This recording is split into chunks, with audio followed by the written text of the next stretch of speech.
له ومن يضلل فلا هادي له واشهد ان لا اله الا الله وحده لا شريك له واشهد ان محمدا عبده ورسوله اما بعد أعوذ بالله من الشيطان الرجيم بسم الله الرحمن الرحيم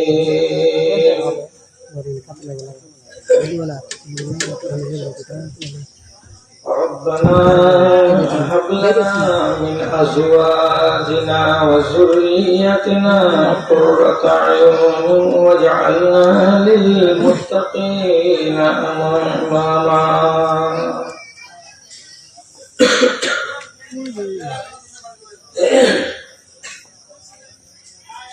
সকলের দাতা তুমি ওগো দয়াময় এতটুকু কৃপা যেন মোর প্রতি হয় আমি হীন গুনাহগার অতি অসহায় চলিতে বলিতে কত ভুল ত্রুটি হয় সেসবের প্রতি আমি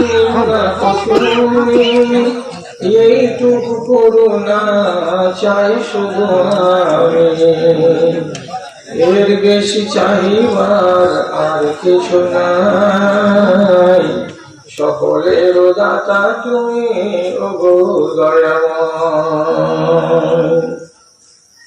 সাধ্যের বাহিরে কোনো ঝামেলা দিও না আপদে বিপদে মরে কবু ফেলিও না দয়া করে সব গুনাহ মাফ করে দিও রহম করিও মাওলা রহম করিও তোমার দয়াই যেন পার পেয়ে যায় সকলের দাতা তুমি ওগো দয়াময়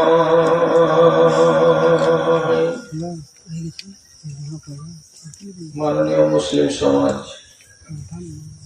আল্লাহ রাব্বুল আলামিনের শুকরগুজারি করছি এবং তার স্তুতিবাদ গাইছি যে এই নবনির্মিত প্রতিষ্ঠানটির ডাকে আমি এই প্রথমবার ডাক পেয়েছি এবং সেই ডাকে সাড়া দিয়ে আপনাদের মুখোমুখি হয়েছি অবস্থার দিকে লক্ষ্য রেখে এবং যেটা আমাদের দেশের মানুষের অভ্যাস যে 12টা ঘড়িতে বেজে গেলে মানুষের আপনি 12টা বেজে যায় কেউ থাকে না মজলিসে তো সাহস করতে পারছি না বলে আমি আপনাদের কাছে রিকোয়েস্ট মূলক বলছি 1টা ঘন্টা কমসে কম এখানে থামেন তারপরে আর আপনাদেরকে আমি জোর করব না এখান থেকে চলে যাবেন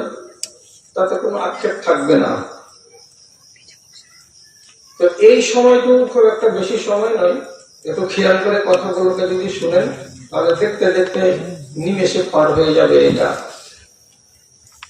বলছি হযরত ইব্রাহিম আলাইহিস সালাতু ওয়াস সালাম তিনি আল্লাহ রাব্বুল আলামিনের কাছে অনেকগুলো দোয়া করেছেন অনেকগুলো যখন কোরআন মাজিদকে ওলামায়ে দ্বীন ঘাটাঘাটি করেন তখন দেখতে পান যে নবী ইব্রাহিম যত দোয়া করেছেন এতগুলো দোয়া কোরআন মাজিদে অন্য কোন নবীর কাছ থেকে আসেনি এত বেশি দোয়া করেছেন হযরত ইব্রাহিম এবার তিনি আল্লাহ তাআলার কাছে একটা দোয়া করেছেন এদিকে লক্ষ্য করেন তোর শেষ কন্যারে চ্যানেল বলেন তোর শেষ কন্যারে বসে রাখবেন তো উনি দোয়া করেছেন আল্লাহ তাআলার কাছে যে আল্লাহ তুমি আমাকে এমন স্ত্রী দাও এমন ছেলে পেলে দাও যে স্ত্রীকে দেখতে গেলে এবং যেই ছেলেকে দেখতে গেলে যে স্ত্রী এবং যে ছেলের সাথে চলতে গেলে মন জুড়িয়ে যায়, প্রাণ জুড়িয়ে যায়, চোখ ঠান্ডা হয়ে যায়। এইরকম তুমি আমাকে স্ত্রী দিও, আর এইরকম তুমি আমাকে ছেলে দিও। তাহলে নবী ইব্রাহিমের একটা দোয়া হলো এখানে। এবার আরেকটা সাংঘাতিক কথা বলছি আপনাকে, এটা আমার নবী দোয়া করেছেন। কি বলেছেন উনি হলেন বাপ, আর ইনি হচ্ছেন বেটা। বাপ দোয়া করলেন কি তা জানতে পারলেন। এবার বেটা যেটা দোয়া করছেন সেটা আল্লাহ পাকের নবীর মুখ থেকে এসেছে, এটা হাদিসে আছে। তিনি বলছেন, আল্লাহুম্মা ইন্নী আউযু বিকা মিন জারি সুয়ে ওয়া যাওজিন ইউশাইয়িবুনি ক্বাবলাল মাশীবে ওয়া মিন ওয়ালাদিন ইয়াকুনু লি রাব্বা। নবীজি বলছেন, আল্লাহ তোমার কাছে আমি পানা চাইছি, তোমার কাছে আমি আশ্রয় চাইছি। আমার পড়োশি যেন নিকৃষ্ট না হয়, বদমাশ না হয়, নালায়েক না হয়, জ্বালা যন্ত্রণা যেন না দেয় আমাকে। আমার পড়োশিটাকে তুমি ভালো দিও। এক। দুই নম্বরে উনি বলছেন, এমন একটা স্ত্রী দিও, ওই স্ত্রী থেকে আমি পানা চাইছি আল্লাহ তাআলা, যে স্ত্রীটা পরে কি চুল পাকার বয়স হবে না, তার আগে আগেই চুল পাকিয়ে দেয়। এইরকম বিবি যেন না দেওয়া হয়, এটাকে আমি পানা চাইছি। চুল পাকবে না তার আগেই চুল পাকিয়ে দিবে, এমন স্ত্রী দিও না। এমন স্ত্রী থেকে আমি পানা চাইছি। স্ত্রী চুল পাকাইতে পারে? চুল পাকার বয়স হলো 40 পার হয়ে 50-এ 45-এ গেলে, কিন্তু স্ত্রী চুল পাকিয়ে দিতে পারে টাইমের আগেই। এই জন্য রসুলের কথা, এটা আমার কথা নয়। আমি যাওজিন ইউশাইয়িবুনি ক্বাবলাল মাশীবে, চুল দাড়ি পাকার আগে স্ত্রী আমার চুল পাকিয়ে দিবে, আমাকে বুড়া বানিয়ে দিবে, এমন স্ত্রী থেকে আমি তোমার কাছে পানা চাইছি। স্ত্রীর ভেতরে এরকম বদ খাসলত আছে, যে বদ খাসলত সইতে সইতে সইতে সইতে মানুষের দুশ্চিন্তা বেড়ে যায়। আর দুশ্চিন্তা যদি বেড়ে যায় বেশি, তাহলে মানুষকে হাইপার টেনশন হয়। আর হাইপার টেনশন হতে গেলে মানুষের রক্তচাপ বেড়ে যাবে। আর যেই মানুষের রক্তচাপ বেড়ে যাবে, এটাকে হাই প্রেসার বলা হয়, সেই মানুষের চুল দাড়ি মোচ ওয়া কালে পেকে যাবে, 40-এর আগে পেকে যাবে। তাহলে স্ত্রীর ভেতরে এমন বদ গুণ আছে, যার কারণে আপনি দুশ্চিন্তাগ্রস্ত হবেন, আর আপনার দুশ্চিন্তা আপনার শরীরে পরিবর্তন সৃষ্টি করে দেবে। এই জন্য নবীজি পানা চাইছেন আগে। আর একটা কি, তিনি বলছেন, হে আল্লাহ, এমন বেটা দিও না যে বেটাটা একটু যখন বড় হবে, স্বাভাবিক হবে, তখন ওর আচরণ গুলো এমন হবে যে এই বেটাটা যেন আমার বেটা নয়, আমি যেন এই ছেলেটার বেটা। তার মানে আমি বাপ হয়ে ওর কাছে বেটা হয়ে যাব, আর ও বেটা হয়ে আমার কাছে বাপ হয়ে যাবে। এমন ক্ষমতাকে সে ছিনিয়ে নেবে, পাওয়ারকে কেড়ে নেবে, আমাকে ছেলে বানিয়ে রেখে দেবে, আমাকে নিহাত্তা বানিয়ে রেখে দেবে। এমন ছেলে আমি তোমার কাছে চাই না, এমন ছেলে থেকে তোমার কাছে পানা চাই। ভাবেন, এরকম কি বেটা বাচ্চা আছে? আপনি বাপ হয়ে যদি পাইকারকে বলেন ধান দেবো 10 কুইন্টাল, পাইকার যদি খালি চলে আসে পাল্লা হাতে করে, বেটাকে কি ধান বেজবে 15 কুইন্টাল। আর বাপ কি জানে, কি বুঝে? হ্যাঁ বাপ কত বেশি বুঝে তো বেটা। তোর বয়স কত? আমার বয়স 20, তো বাপের বয়স কত? 3 20 60। 60 বছরের বুড়া বুঝবে না, বুঝবে কে? তো 20 বছরের ছেলে বাপকে চোখ রাঙিয়ে বলছে, তোকে কে পন্ডিতি করতে করলে? আর বেচবো কি বেচবো না আমি আমি বুঝে নেবো, তোকে ওগুলো করতে হবে না। তাহলে বেটাটা কি হয়ে গেছে? বাপ। আপনি যে কোনো কাজ করবেন, বেটা আপনাকে বাধা দিবে, ওর হুকুম চলবে, বাপের হুকুম চলবে না। তার জন্য নবীজি হাদিসে বলছেন, আল্লাহ তুমি আমাকে এমন ছেলে দিও না যে ছেলেটা আমার ছেলে হয়ে কি হয়ে যাবে, আমার বাপ হয়ে যাবে, আর আমি বাপ হয়ে কি হয়ে যাব, ছেলে হয়ে যাবে, দিও না। তাহলে স্ত্রী চুল পাকিয়ে দিবে এরকম স্ত্রী চাই না, আর ছেলে সব ক্ষমতা কেড়ে নিবে এমন ছেলে চাই না, আর পড়োশি নালায়েক শয়তান হবে এমন পড়োশি আমি চাই না। রাসূলুল্লাহ সব দিকে ছেড়ে দেন, এই দুটা কথাটা ধরে রাখেন। ইব্রাহিম নবী আমাদের বাপ, তিনি বললেন চোখ জোড়ানো ছেলে দাও আর চোখ জোড়ানো বিবি দাও, আর নবীজি বলছেন পানা চাইছি এই দু জিনিস থেকে। বুঝতে চেষ্টা করেন, এই জিনিসগুলো আছে আমাদের ভিতরে এবং আমাদের স্ত্রীদের ভেতরে, মহিলাদের ভেতরে, বলেই রাসূলুল্লাহ দোয়া করেছেন। তারপর বলছি কি, রাসূলুল্লাহ মরবার কালে যেটা শেষ কথা বলে গেছেন, জীবনে তো অনেক কথা বলেছেন উনি, তো ওনার মরবার কালে দম যাওয়ার আগে যেটা শেষ কথা বলেছেন নবীজি, সে শেষ কথাটা আপনাদেরকে বলছি। তা কি বলেছেন? আসসালাত আসসালাত ওয়া মা আমালাকাত আইমানুকুম, তোমাদের কাছে আমি নামাজ রেখে গেলাম, তোমাদের কাছে আমি নামাজ রেখে গেলাম, নামাজকে পয়মাল করে দিও না আমার উম্মতিরা। এক, দুই নম্বরে নবীজি বলছেন ওয়া মা আমালাকাত আইমানুকুম, তোমাদের আমি ডান হাতের মালিক বানিয়ে দিলাম। তাদেরকে, এই মেয়ে ছেলেগুলোকে, এগুলো হলো তোমাদের মালিকানাই। এই মেয়ে ছেলেগুলো তোমরা যত্ন নিও, এই মেয়ে ছেলেগুলোকে তোমরা অযত্নে অবহেলায় ছেড়ে দিও না। এদেরকে তোমরা মানুষের মতো মানুষ করিও এবং এদেরকে সম্মান দিও, মর্যাদা দিও। এদেরকে অমানুষের মতো ব্যবহার করে অমানুষ মনে করিও না। মরার আগে দুটো কথা বললেন। তাহলে রাসূলুল্লাহ এদিকেও খেয়াল রাখছেন যে নমাজ ছেলে মেয়ে সবাই পড়বে, আলাদা কথা, কিন্তু যত্ন করার কথা কার বললেন? মেয়েদের উপরে বেশি নজর দিতে বললেন, যে খবরদার এরা যেন তোমাদের হাতে পয়মাল না হয়। তিন কথা বললাম, এবার আর একটা কথা বলছি। ধনীকে আপনি বলবেন ব্যাংকে যার টাকা আছে বেশি সে, আর একটা লোক বলবে যার গোডাউনে 250 কুইন্টাল পাট ভরা আছে সে, আর একজন লোক বলবে যে লোকটার বাড়িতে এখন 200-250 কুইন্টাল ধান ভর্তি আছে গোলাতে, এই লোকটা ধনী। ধনের স্ট্যান্ডার্ড আমাদের কাছে কি? এইসব মাল, টাকা পয়সা, সোনা আর চাঁদি। কিন্তু রাসূলুল্লাহ যেটা বলছেন সেটা ঠিক, আমি যেটা বলবো এটা ঠিক নয়।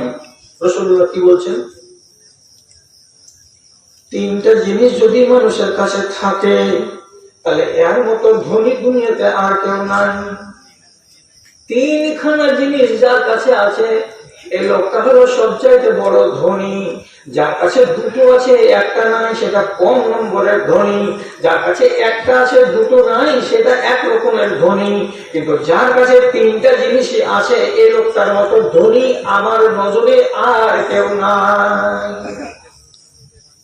এ হলো সব থেকে বড় ধনী। কে? লম্বা তো করবো না, আমি বলেছি। এদিকে চলে এসো। ও ভাই, একটু ডাইন দিকে চলে এসো ভাই। হ্যাঁ, গল্প করে না, আশেপাশে চলে এসো, এদিকে আর দিকে চলে এসো। তিনটা আমলে বলেন, কালবুন শাকিরুন ওয়া লিসানুন যাকিরুন ওয়া যাওজাতুন সালিহাতুন তুইনু আলা আমরি দীনিকা ওয়া দুনিয়াকা। তোমার মুখখানা, এই যে জিভটা আছে, জিভটা যদি নড়ে, তো নড়তে গেলে তুমি যেভাবে নড়াবে, যে শব্দ তুমি বানাবে, সে শব্দ তৈরি হবে। তো তোমার জিভ দিয়ে শব্দ তৈরি হবে, এই যোগ্যতা আল্লাহ তাআলা দিয়েছেন। তো নবীজি বলছেন তোমার জিভ দিয়ে যদি কি হয়, আল্লাহর জিকির বেরোয়, তাহলে এই লোকটার মতো ভালো স্বভাবের লোক আর কেউ নাই। কেমন জিকির? আল্লাহকে বলছেন সব সময় খালি সুবহানাল্লাহ সুবহানাল্লাহ সুবহানাল্লাহ করো না। কথা বলার টাইমে কথা বলো, প্রয়োজনের টাইমে একে বলো, ওকে ডাকো, একে হাঁকো, ঠিক আছে, কিন্তু জবানটা যেন বিরাম না পড়ে যায় আল্লাহর জিকির থেকে। তো জিকির কাকে বলে? ছোট ছোট কথা, যেমন সুবহানাল্লাহ একটা জিকির, সুবহানাল্লাহি ওয়া বিহামদিহি দুটা জিকির, আস্তাগফিরুল্লাহ এটা একটা জিকির, আস্তাগফিরুল্লাহ রাব্বি মিন কুল্লি যামবি ওয়া আতুবু ইলাইহি এটা একটা জিকির, লা ইলাহা ইল্লাল্লাহ এটা একটা জিকির। এইরকম শব্দগুলো যদি মানুষের মুখ থেকে বেরোতে থাকে মাঝে সাঝে, দিনের বেলায় রাতের বেলায়, তাহলে এই লোকটা হলো আল্লাহকে স্মরণকারী, আল্লাহর জিকিরকারী। এটা আল্লাহর মধ্যে পেয়ারা, সব সময় নয়। বেশি রোদ লাগছে তো আপনি আবার মুখে বলেন আল্লাহু আকবার, সুবহানাল্লাহ। সুবহানাল্লাহ কথাটা যখন তখন বলেন, তারপর বাকি কথাটিও বলেন সুবহানাল্লাহ। আজকে রোদ কত দিয়ে আবার আপনাকে কেউ বলতে হবে আল্লাহু আকবার। আজকে যার যে নিজের কথা হলো আর আল্লাহ তাআলা জিকিরও হয়ে গেল। সব থেকে ছোট জিকিরটা এগুলো জিকির, সুবহানাল্লাহ, আলহামদুলিল্লাহ, লা ইলাহা ইল্লাল্লাহ। এবার ড্রাইভিং লাইসেন্সের যদি মেয়াদ শেষ হয়ে যায় তাহলে পরে আপনি আবার টাকা দিয়ে রিনিউয়াল করে নেবেন। তো নবীজি বলছেন তোমাদের ঈমানগুলো কি হয়, মাঝে মাঝে মাঝে মাঝে কমজোর হয়ে যায়। কিসের কারণে? বেশি মোবাইল দেখার কারণে। কিসের কারণে? বেশি হারাম জিনিসকে দেখার কারণে। কিসের কারণে? বেশি হারাম খাওয়ার কারণে। কিসের কারণে? বেশি অন্যায় চিন্তা ভাবনা করার কারণে ঈমান মানুষের দুর্বল হয়ে যায়। তখন নবীজিকে জিজ্ঞেস করা হয়েছিল, আল্লাহ পাকের রাসূল, ঈমান যদি দুর্বল হয়ে যায় তো কোনটা ভিটামিন খেতে গেলে ঈমানটা তাজা হবে? রাসূলুল্লাহ বলছেন, জাদ্দিদু ঈমানাকুম বিলা ইলাহা ইল্লাল্লাহ।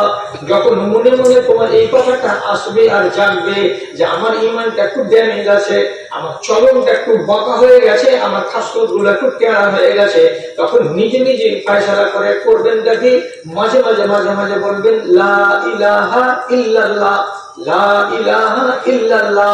এই কথাটা যদি ঘন ঘন বলা যায় তাহলে নবীজি বলছেন তোমার ঈমান রিনিউয়াল হয়ে যাবে, তোমার ঈমানটা চাঙ্গা হয়ে যাবে। একটা লোক কি কালবুন লিসানুন যাকিরুন, আর মুখ থেকে সব সময় জিকির বের হয়, তাসবিহ তাহমিদ বের হয়। আপনি জানেন নবী জাকারিয়ার ছেলে পেলে ছিল না, 80 বছর 78 বছর বয়সে আল্লাহর কাছে ছেলে চাই। আল্লাহ বললেন দিব ছেলে, যাও। তো ফের না নিজের মনে তাসাল্লি হলো না, উনি বলছেন ছেলেটা যে হবে তো কোন লক্ষণ টক্ষণ তো কিছু থাকবে যে আল্লাহ যে হ্যাঁ ছেলে হবে। আল্লাহ তাআলা বললেন লক্ষণ তো বেটি ছেলের হবে, যেমন মনটা বা জিটা বমি বমি করবে, খানা বুঝবে না, ইত্যাদি ইত্যাদি। তুমি কেন লক্ষণ চাইছো? আমার তাসাল্লির জন্য। আমার স্ত্রীর পেটে বাচ্চা হবে তার জন্য আমাকে তাসাল্লি দেন যে আলামতটা কি, লক্ষণটা কি। আল্লাহ তাআলা একবার ওকে লক্ষণ দিয়ে বললেন তুমি আগামী 3 দিন কথা বলবে না, তুমি শুধু ইশারাতে কথা বলবে, তোমার ইশারা ছাড়া অন্য কথা মুখ দিয়ে বলা চলবে না। ইল্লা রামজা, তো একটানা 3 দিন কোনো কথা বলতে পারবে না।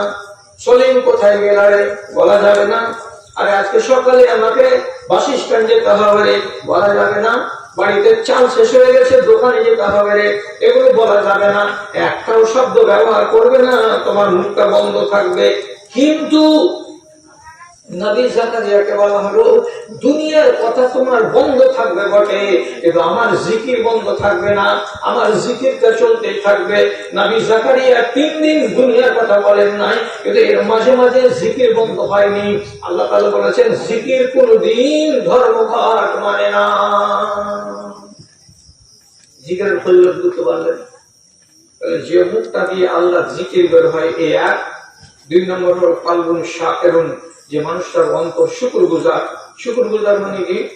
বন্যাতে 11 বিঘা ধানের ভেতরে 9 বিঘা ডুবে গেছে, 2 বিঘা ধান বেঁচে আছে, 2 বিঘাতে যা ফসল হয় হলো। আপনাকে কেউ জিজ্ঞেস করতে হলো কি খবর মুন্নাজি, ফসল পানির হালাত? আপনি যদি কহেন এবারে আল্লাহ বারাত মেরে দিয়েছে, কিছু হয়নি, আর একজনের জবাব দিয়ে বলছে মাটি ভরিয়ে দিয়েছে আল্লাহ তাআলা। এবার আর একজনকে যদি বলা হচ্ছে তো বলছে নিজামি আল্লাহ আসিও ছালা হাতে করে, ওই ছালা ঘাড়ে করে আবার খালি খালি চলে যেতে হবে। কিচ্ছু বেরোবে না। কেন? সব চুক্তি সাপ। তাহলে আপনার মুখ থেকে যে কথাটি বেরিয়ে আসলো একটাও আশার ব্যঞ্জক নয়, নৈরাশ্যে ভরা কথা বেরিয়ে আসলো।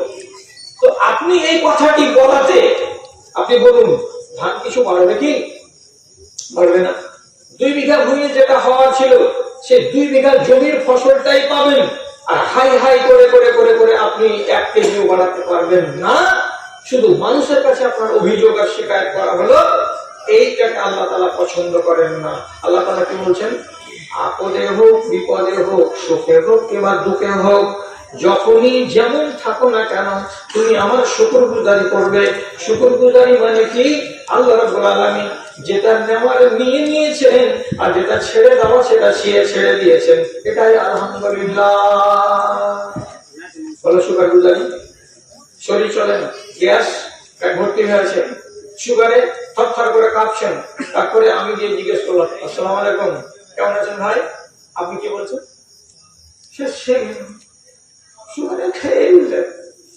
আল্লাহ তাআলা এমন আজমাইশে ফেলেছে যে আর মস্তানি করে না। এতগুলো কথা না বলে শুধু যদি বলেন কি আলহামদুলিল্লাহ, আল্লাহ যে হালাতে রেখেছে ভালো আছে, এর থেকে তো আরো খারাপ হালাত হতে পারে, এর থেকে তো আরো অবস্থা আবার শোচনীয় হতে পারে। এত শোচনীয় করেননি, যে হালাতে আছে অনেকটা ভালো আছি বলে আপনাকে কি করতে হবে?